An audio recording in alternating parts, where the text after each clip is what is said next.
Bismillahirrahmanirrahim. Alhamdulillahirabbil alamin wassalatu wassalam ala asyrafil anbiya wal mursalin sayyidina maulana Muhammadin wa ala alihi wa ashabihi ajmain. Qala al-musannif rahimahullah wa nafa'ana bi ulumihi bid dharain amin. Ketiga daripada dosa-dosa yang lewat mulut atau lisan, mengumpat orang atau ghibah.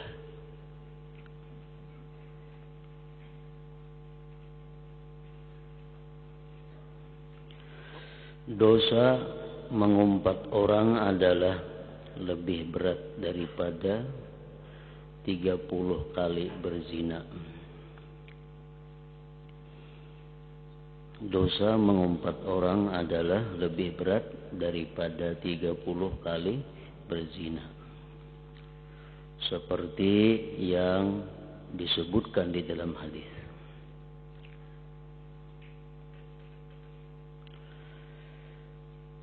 Dan yang dimaksudkan dengan ghibah atau mengumpat itu ialah bahwa engkau mengatakan apa saja perkara yang sabit, yang ada artinya dengan seseorang. Jikalau ia mendengar perkataan tersebut, tentu ia akan marah. Nah, itu ngarannya adalah ghibah. Kita mengatakan sesuatu yang ada pada diri orang atau semisal diri, pakaian atau apapun yang berkaitan dengan seseorang, kita sebutkan yang andai kata orang tersebut tahu dia akan marah. Nah, itulah namanya ghibah.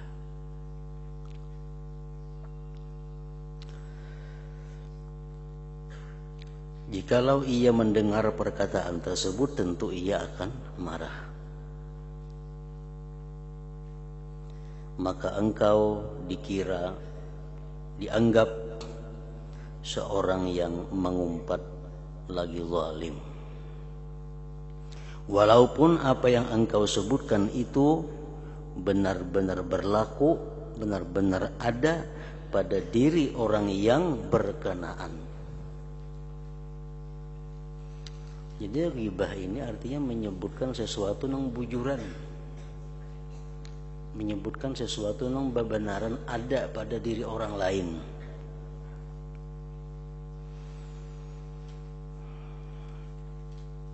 Di bawah garis, dan jika yang engkau sebutkan itu tidak ada pada orang yang berkenaan, maka engkau dikira seorang yang mengada-ada. Bahasa agamanya buhtan, yaitu lebih besar lagi dosanya daripada mengumpat.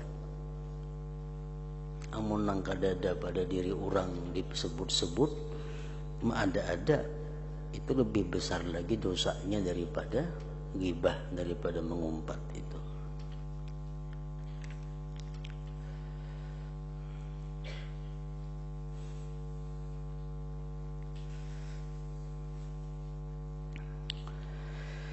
Dan jauhilah daripada cara umpatan.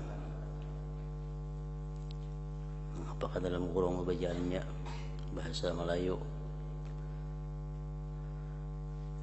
Dan jauhilah daripada cara umpatan ulama usuk.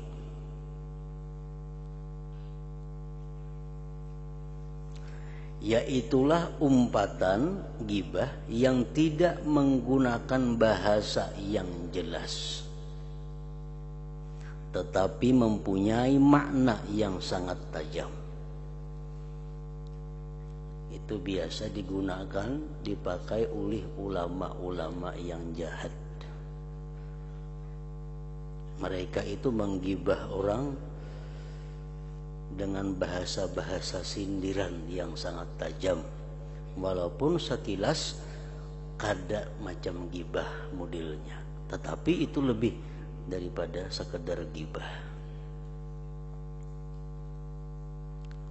Contohnya,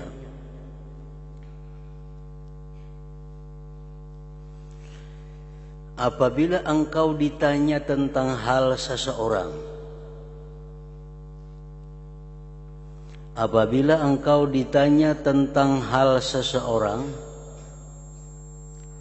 maka engkau menjawab dengan perkataan, mudah-mudahan Allah membaikkan halnya. Nah, itu kelihatannya bukan ghibah, tetapi itu maknanya sangat tajam. Umpamanya kita bertakun lawan seseorang, pian tahulah lawan si fulan itu, halo Jalsidin, umpamanya menjawab, kasihanai nyawa ini, ya, mudah-mudahan Allah baikakan inya. Nah, itu modelnya kayak kada ghibah, padahal itu adalah tajam daripada ghibah. Seolah-olah menjahatkan orang, tapi dengan kata-kata seperti doa. Nah, itu biasanya digunakan oleh ulama-ulama yang jahat, ulama-ulama usuk tadi.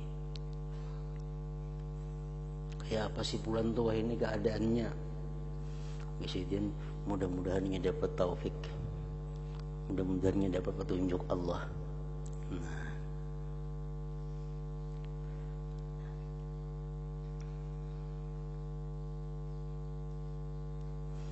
contoh lain lagi, sebenarnya saya sangat berduka cita mendengar apa yang telah dilakukannya. Itu contoh juga. Kayak apa sih pulan itu wah ini? Iya, aku sedih mendengar kelakuannya itu wah ini. Modelnya kada kayak ghibah, tapi itu bersangatan daripada ghibah. Kayak apa sih tuh wah ini gawiannya? Iya, aku sakit hati melihatnya tuh wah ini. Nah, kayak itu. Itu mengaibkan orang lain tapi dengan cara yang halus. Atau saya selalu berdoa kepada Allah, mudah-mudahan Allah memperbaiki keadaan kita dan keadaannya. Itu masuk ghibah juga. Kayak apa sih pulan tua ini? Ya sudah, mudah-mudahan Allah membaikkan keadaan kita dan keadaannya juga. Nah, itu ghibah juga itu. Walaupun berbuat kita ada, mudah-mudahan Allah membaguskan akhlak kita dan akhlaknya. Sebenarnya perkataan yang seperti ini telah menghimpunkan dua kesalahan. Itu menghimpunkan dua dosa jadinya. Pertama, mengumpat orang karena maksudnya dapat dipaham dengan jelas. Kedua, membersihkan dan memuji diri sendiri dengan cara menyalahkan orang lain. Memuji diri seorang modelnya, kisahnya prihatin lawan inya, kisahnya mendoakan lawan inya, padahal sebenarnya adalah mengaibkan lawan orang. Nah, jadi dengan cara seperti itu dapat dosa dua, dosa mengaibkan orang lain dan dosa paragah bersih diri daripada aib, daripada celah.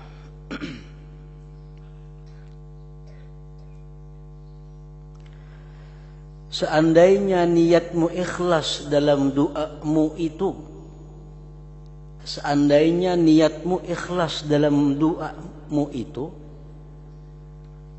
kayak kita ini bujur-bujur mendoakan, mudahan si pulang tuh baik, mudahan si pulang tuh dapat petunjuk Allah. Maka sebaiknya engkau mendoakannya dengan cara bersendirian. Baiknya doakan tah malam sorangan, jangan ada orang lain mendengar. Ya Allah, baikkanlah kawan hamba si Fulan bin Fulan, baikkanlah kawan hamba Fulan bin Fulan. Jangan macam itu. Kalau ikhlas macam itu.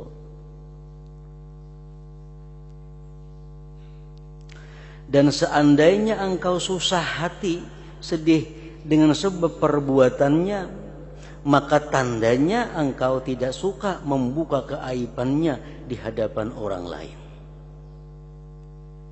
Jakanya kita bujur-bujur sedih dengan keadaannya, dengan akhlaknya, tentu kita tidak akan membuka keaibannya di hadapan orang lain. Ini kadang disuarakan, marah saya, wah ini kasihan aku mau lihat ini itu, akhlaknya sudah kayak itu. Nah, tetapi ketika engkau menzahirkan kesusahanmu, kesedihanmu dan dengan keaibannya, maka itu sama artinya dengan engkau menzahirkan keaibannya. Amunnya sedih aja melihat kawan rusak, melihat kawan kada baik, kada usah diungkapkan di mulut, cukup di dalam hati. Nah, jadi itu hati-hati dengan cara gibah seperti itu. Kadang-kadang syaitan memperdaya kita lalu menganggap seolah-olah bahwa itu adalah sesuatu yang baik, padahal lebih jahat daripada gibah nang terang-terangan. Umpamanya kayak apa keadaannya si Fulan tuh ini, mbah maling mah ini, baik kayak itu sama sekali. Daripada mudah-mudahan Allah membaguskan keadaannya. Nah, itu model kayak peragah seorang baik, orang dijahatkan. Sebenarnya firman Allah di bawah ini sudah cukup bagimu supaya engkau meninggalkan segala bentuk umpatan, bentuk gibah. Allah berfirman, wala yaghtab ba'dukum ba'dha ayuhibbu ahadukum ayyakula lahma akhihi maitan fakarihtumu. Maksudnya, dan janganlah sebagian kamu mengumpat sebagian yang lain. Apakah seseorang kamu suka memakan daging saudaranya yang sudah menjadi bangkai? Maka sudah tentu kamu merasa jijik daripadanya itu.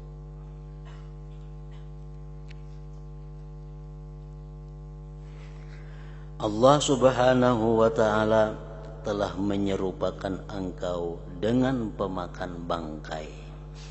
Maka hindarilah penyakit ghibah. Kita kada akan bisa menghindari penyakit ghibah kecuali kalau kita kada tahu apa penyebabnya ghibah itu.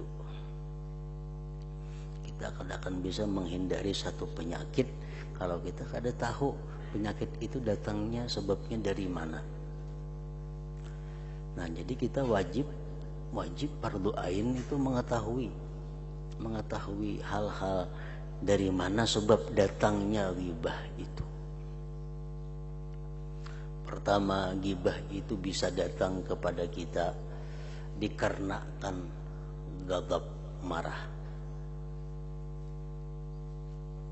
Kita sarik lawan orang itu, kita marah lawan si Fulan itu. Nah, itu bisa maulah sebab untuk menggibahinya.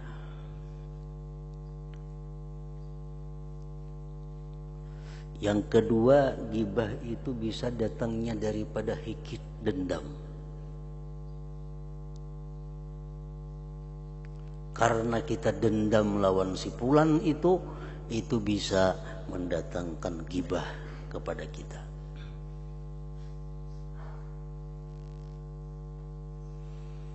Yang ketiga, ghibah itu bisa datang diakibatkan kita dengki lawan si Fulan itu. Melihat Fulan itu dapat nikmat Allah yang banyak, melihat si Fulan dapat anugerah Allah, lalu hati kita dengki.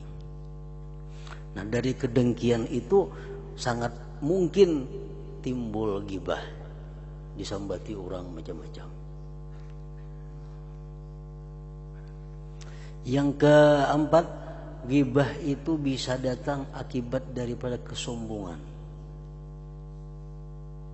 Karena kita merasa besar, kita merasa mulia, kita merasa suci, kita merasa paling takwa, kita merasa paling bersih.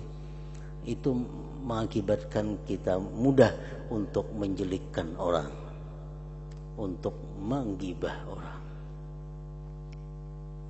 Nah, itu 4 macam antara lain penyebab datangnya ghibah. Jadi kalau kita misalnya katuju menggibah si fulan itu, hendak ampih kayak apa caranya? Cari di mana sebabnya. Apakah ghibah ini karena aku marah lawan inya, atau karena aku dendam lawan inya, atau karena aku dengki lawan inya, atau karena aku takabur lawan inya. Nah, kalau misalnya andai kata ghibah itu datangnya daripada kedengkian, nah, maka kita buangi kedengkian itu, otomatis ghibahnya pun akan hilang. Otomatis ghibahnya akan hilang. Allah subhanahu wa ta'ala telah menyerupakan engkau dengan pemakan bangkai, maka hindarilah penyakit ghibah ini. Dan jikalau engkau mau berpikir, tentu engkau tidak akan mengumpat orang lain. Coba engkau lihat pada dirimu sendiri. Bukankah dirimu sendiri juga mempunyai aib yang zahir dan aib yang batin? Makanya kalau kita mau berpikir, kalau kita mau melihat diri kita, pasti kita akan menjumpai diri kita pun ada punya celah, baik yang nampak atau yang tersembunyi. Bukankah engkau juga pernah membuat maksiat? Bukankah engkau juga pernah membuat maksiat secara sendiri-sendiri, secara sembunyi artinya, dan juga dengan cara terang-terangan? Maka apabila engkau telah mengetahui bahwa dirimu sendiri banyak mempunyai kelemahan-kelemahan, sehingga engkau melakukan sesuatu maksiat, maka ketahuilah begitu pula halnya saudaramu itu. Ia juga mempunyai kelemahan-kelemahan sehingga ia melakukan maksiat. Maka uzurnya, alasannya sama dengan uzurmu. Kita pun banyak punya kelemahan-kelemahan. Kalau kita memperbuat maksiat, sebagaimana kawan yang kita umpat itu, kawan yang kita gibah itu sama seperti itu. Tetapi kenapa engkau suka menyebutkan kelemahannya? Tetapi kenapa engkau suka menyebutkan atau menyebut-nyebutkan kelemahannya? Tentu ia tidak suka.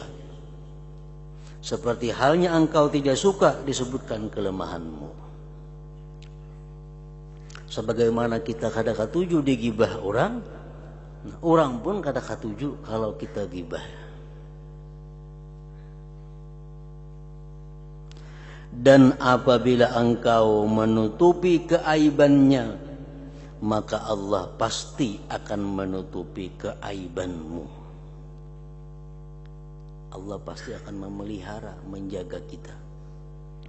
Tetapi jikalau engkau suka mendadahkan, menyiarkan keaibannya, maka Allah pasti akan menyediakan lidah-lidah yang lebih tajam untuk mendadahkan, untuk menampakkan, menyiarkan keaibanmu di dunia ini.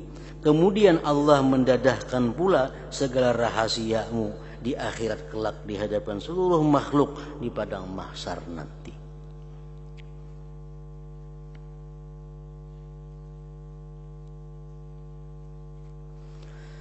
Seandainya engkau melihat dirimu bersih daripada dosa, baik zahir atau batin, kita bisa melihat diri kita, lihati tafakkur dengan diri kita. Kalau kita melihat bahwa diri kita ini bersih daripada dosa,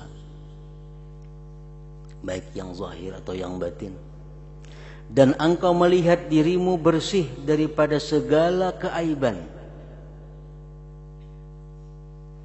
baik yang berkenaan dengan urusan agamamu ataupun duniamu, maka ketahuilah bahwasanya kejahilanmu terhadap dirimu sendiri itu adalah sejahat-jahat kejahilan. Kalau kita tafakur, kita renungi diri kita, sehingga kita menyimpulkan bahwa diri kita ini bersih daripada dosa, baik yang zahir atau yang batin. Nah, itu menunjukkan bahwa kita sangat jahil dengan diri kita sendiri. Kalau kita merenungi diri kita, kesimpulannya diri kita suci daripada dosa, itu berarti menunjukkan kita sangat jahil dengan diri kita.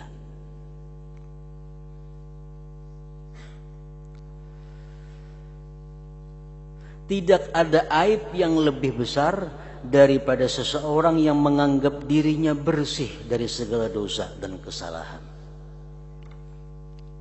Lebih baik orang mengakui berdosa daripada orang yang mengakui dirinya bersih. Tidak ada aib yang lebih besar daripada seseorang yang menganggap dirinya bersih dari segala dosa dan kesalahan. Bala tuzakku anfusakum. Al-Quran mengatakan, jangan sekali-kali kamu menganggap bersih diri kamu. Hanya Allah yang tahu dengan orang-orang yang benar-benar takwa kepadanya.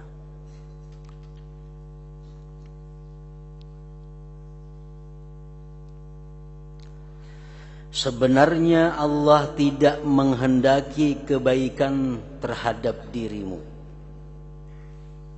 Kalau kita menilai bahwa diri kita ini bersih, kalau kita menilai diri kita ini lebih baik, lebih suci daripada orang lain, itu pertanda bahwa Allah tidak berkehendak baik kepada diri kita. Berarti Allah tidak berkehendak baik kepada diri kita. Jikalau ia Allah menghendaki kebaikan pada dirimu, tentu ia akan menunjukkan kepadamu akan aib dirimu. Bila Allah menghendaki kita ini baik, Allah tunjukkan kepada kita tentang celak-celak diri kita. Oh, kelemahanku ini, oh dosaku yang terbanyak dari sini, oh kelakuanku nang kada baik di sini. Sadar, itu pertanda bahwa ini dikehendaki Allah baik. Jadi ketika engkau melihat dirimu sebagai seseorang yang bersih, maka itu adalah kesudahan daripada segala kejahilan. Nah, jadi ghibah itu bisa juga terbit, bisa juga datang dari perasaan sombong tadi. Salah satu antara lain perasaan sombong adalah merasa diri bersih, merasa diri lebih daripada orang lain. Padahal itu merupakan kesudahan daripada segala kejahilan.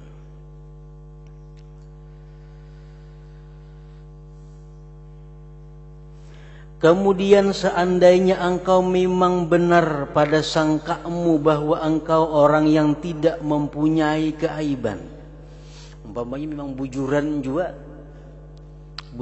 kita kada punya dosa.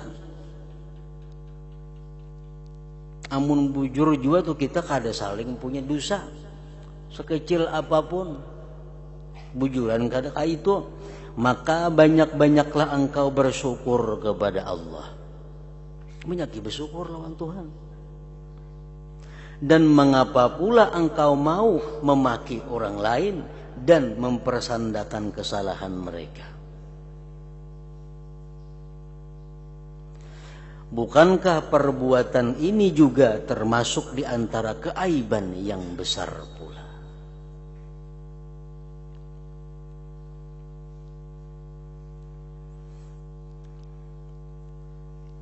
Nah, di bawah disebutkan oleh penterjemah ini sebagai tambahan Jersidin di sini kita sebutkan beberapa perkara yang mengharuskan seseorang itu mengumpat orang lain.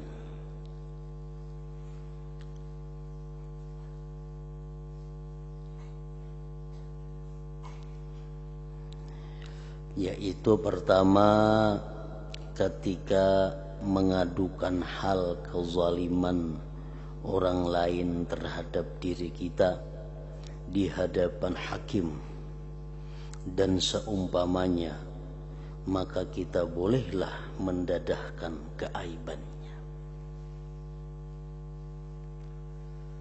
Kita misal ditipu oleh seseorang, kita dikhianati oleh seseorang.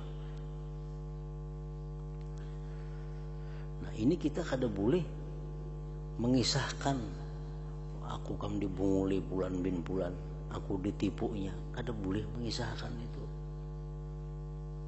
Kedua kali rugi, mana rugi ditipunya, mana rugi dosa menyembatinya.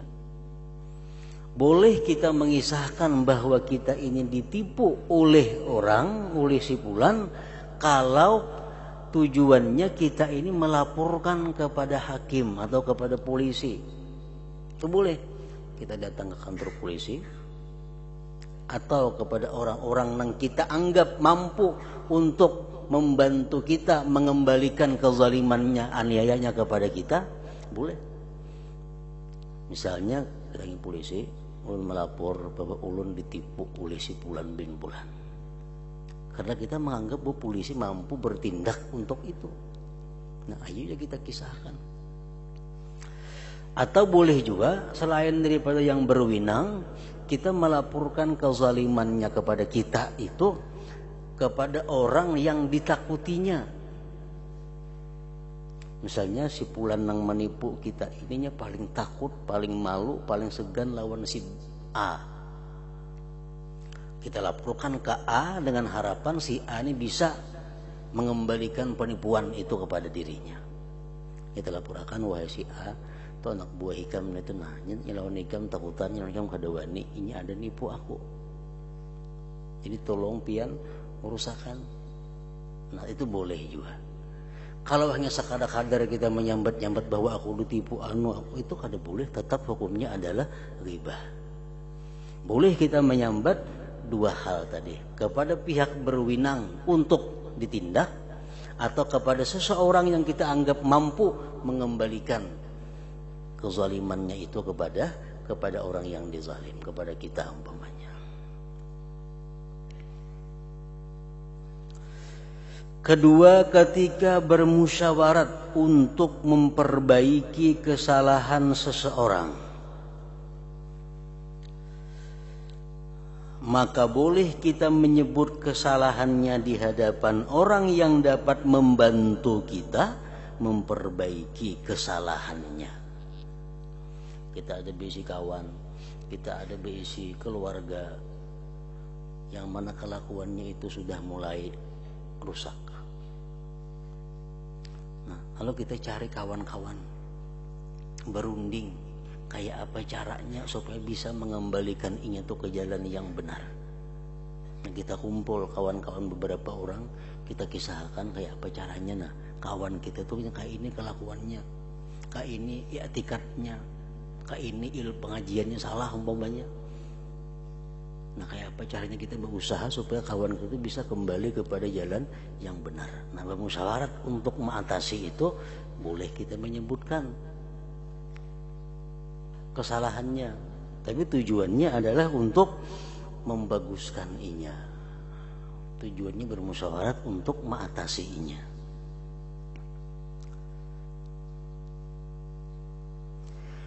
Ketiga, ketika kita meminta fatwa dari mufti, maka boleh kita menyebutkan kesalahan orang lain yang bersabit, yang ada dengan soalan kita.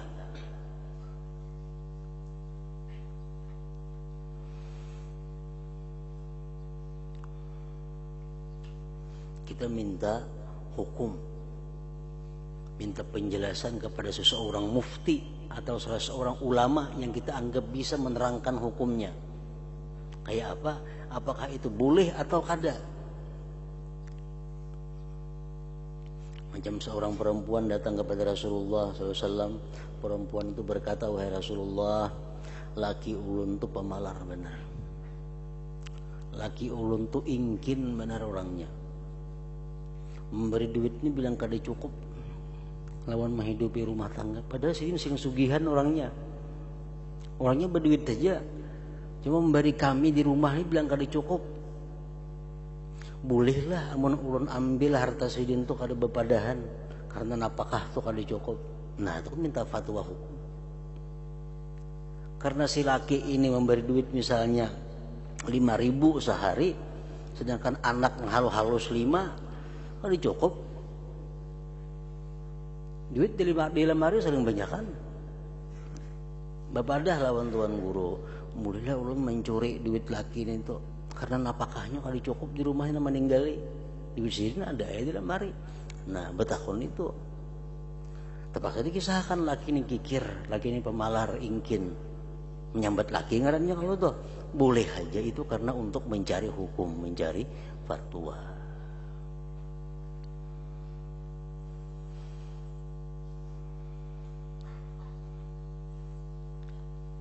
Mencari jalan keluar, dipadahkan dan terpaksa keaibannya.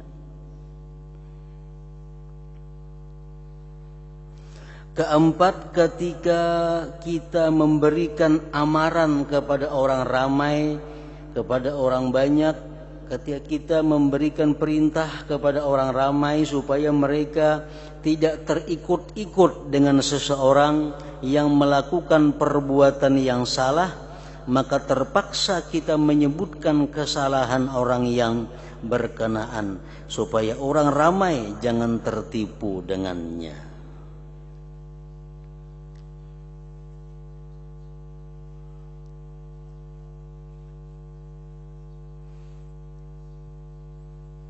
Antara lain contohnya, umpamanya di kampung itu ada seseorang yang mengajarkan ilmu yang sesat. Nah, di daerah kita ada orang yang membuka pelajaran bid'ah, umpamanya pelajaran-pelajaran yang salah, yang menyimpang daripada yang benar. Nanti paksa kita umumakan, jangan mengaji ke situ, itu ajarannya luput, ajarannya bertentangan dengan ahlus sunnah wal jamaah. Nah itu boleh kita menyambat orang. Kenapa? Karena kita khawatir kalau kita diam itu karena khawatir bahwa orang-orang ramai, orang-orang banyak ikut pengajiannya dan mereka menjadi sesat. Nah itu boleh macam itu. Termasuk juga di sini adalah kita memberi pendapat, kita memberi saran kepada orang yang minta saran dengan kita untuk berhubungan dengan orang lain. Sedangkan kita tahu bahwa orang lain itu adalah kada baik. Boleh. Orang datang kepada kita bertakun, kayak apa anak berusaha ini nah, bakungsi bersamaan lawan Pulan bin Pulan itu. Pada saat tahu kita Pulan bin Pulan itu orangnya suka menipu. Nah, itu kita beri pendapat, jangan ada usaha lawan itu. Ada usaha. Amunnya inya paham aja cukup ingat situ. Amunnya bertakut kenapa garang maka kada usah. Nah nya kisahkan bahwa orangnya itu saya tahu aku kayak ini. Nah itu boleh kita gibah. Tujuannya untuk an-nushu lil muslimin, untuk berbuat baik, berkehendak baik kepada orang muslimin.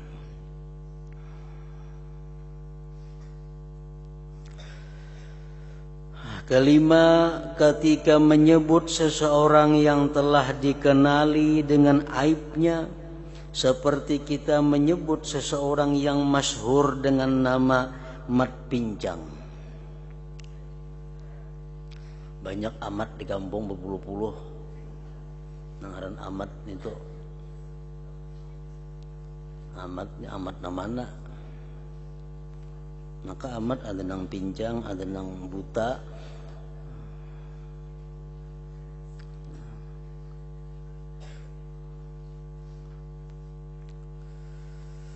Boleh kita menyebut mat pinjang dan seumpamanya. Tujuan kita apa? Litta'rif, untuk mengenalkan. Di mana sini rumah amat nang pinjang tuh aja kita. Pas saya pada kan banyak amat.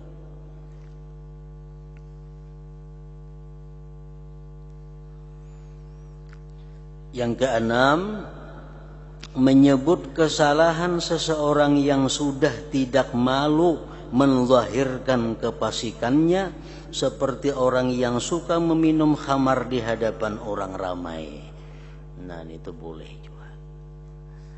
Tapi ingat bahwa kita boleh menyebutkan itu apabila itu yang tidak dimalukannya. Misalnya orang ini kalau inya berjudi, inya kada sopan di tengah orang banyak. Kalau inya minum arak, inya kada sopan di tengah orang banyak. Tapi kalau inya melakukan perzinahan, inya sopan di tengah orang banyak. Nah, nang boleh kita gibah, nang boleh kita sebut maksiat nang inya kada sopan. Siapa nang pemabuk untuk orangnya? Ada apa-apa, karena nyerancak di tengah karta kunyuk-kunyuk mabuk. Nya aja kada sopan lawan mabuknya. Kenapa sih ada nang kata berjudi itu ke orangnya? Rancak tiap malam buat yang listrik dudukan berjudi. Nah, kita padahkan aja penjudi. Kenapa boleh? Itu karena inya sendiri kada sopan. Dalam Ihya disebutkan man alqa jilbabal haya fala ghibatalah. Orang yang sudah membuang jilbab malu, orang itu kada ada gibah lagi. Inya sendiri sudah membuang kehormatan dirinya. Inya membuang kehormatan dirinya. Jadi kita kada perlu menghormati. Nah, cuma yang disebut itu nang inya kada malu tadi. Amun nang perkara inya malu melakukan maksiat, itu masih tetap kada boleh kita menyebutkannya. Kada boleh. Nah, jadi pada intinya ghibah itu adalah menyebutkan kelemahan, keaiban, kekurangan orang lain dengan tujuan meremehkan, menghinakan, merendahkan inya, atau dengan tanpa tujuan apa-apa. Termasuk ghibah. Kan tidak ada tujuan apa-apa. Cuma nyambati orang. Kalau menghinakan inya ada juga. Cuma kalau tujuan mulut menyambati pun orang. Walaupun di hatinya kada ada niat menghinakan kada ada. Itu masuk ghibah juga. Kalau niat menghinakan makinnya sudah nyata ghibah. Nah, yang dibolehkan ghibah itu kada menghinakan. Karena ada sesuatu untuk memperjelas masalah. Nah, itu dibolehkan. Atau untuk menjaga kaum muslimin jangan sampai tertipu lawan inya, boleh juga. Selama kita menyambat orang dengan tujuan kada menghinakan atau dengan tujuan kada sia-sia, itu ghibah dibolehkan. Seperti dalam hal yang 6 perkara tadi. Nah, kemudian yang keempat daripada dosa-dosa di mulut, berdebat atau tangkar dan suka membantah perkataan orang lain. Ya hadratin Nabi sallallahu alaihi wasallam, al-Fatihah.